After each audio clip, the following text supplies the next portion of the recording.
Right, let's dip straight into movies. And we're not going to talk about Top Gun Maverick anymore. We're going to talk about the next big thing after that and Thor, which was Brad Pitt's Bullet Train that out of all of us, only Mark has seen. Yes. And was good. Yes, it was. It was fun. F-U-N, fun. That's about it, really. Shallow as a puddle. Some of the humor, as probably very evident from the trailer, was a bit ropey, but a lot of it was actually quite amusing. Was nowhere near as action-packed as you'd maybe have expected from both the premise and the trailer. And the director. It went for almost a crazy. I think I wrote in the review on the site that it resembled Clue, in so much as all these assassins end up on the train, but then you have to piece together why they're there, what they're after, and what all their relationships are with each other. So it's almost like a crazy relationship mystery type thing with lots of crunchy, gnarly action bits thrown in. I think you mentioned Smoking Aces as well. I was getting Smoking Aces. I mean, it instantly brought to mind those mid-2000s sort of actioners, Wanted, Smoking Aces, Shoot 'em Up. Snakes on a Plane is, I am pretty much sure, massively referenced because there is a snake on a train. And yeah, I mean, unlike most big action fests these days, it doesn't crap the bed going into the final act, and it saves its big, really OTT action stuff for its finale. And it's ludicrous and it's overblown and it's completely pompous, but it's really good fun. It just is never as consistently fun all the way through from start to finish. It wants to be as cool as a QT-shaped cucumber. Aaron Taylor-Johnson is all the way through. He steals the film with ease. He does the world's best Ringo Starr impression, doing Thomas the Tank Engine, which was most unexpected but very welcome. And yeah, there's not a lot to say. I think I give it a 7 out of 10. Fun.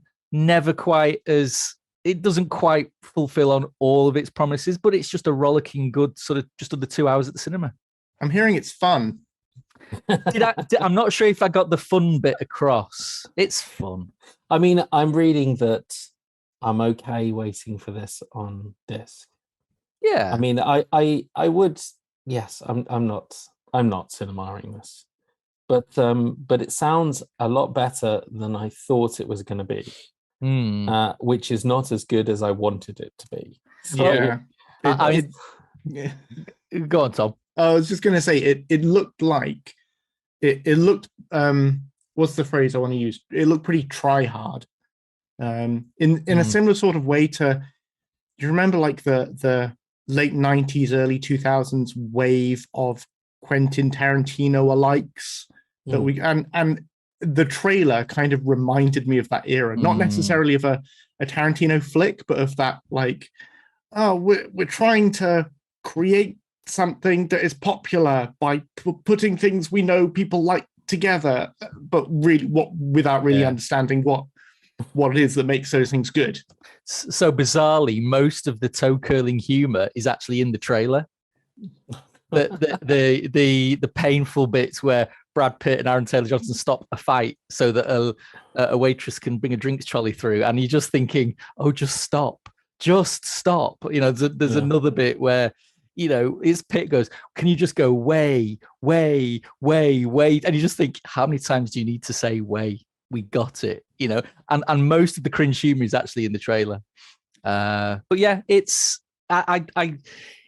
takes place on a train. Therefore, it is a single confined, cramped location. It doesn't scream Top Gun Maverick style must see at the cinema, but it's gonna be some nice, bright, shiny colours for all that HDR goodness for the discs at home. And yeah, I think it's probably worth a very safe stream/disc purchase or rental when it eventually reaches physical or home media.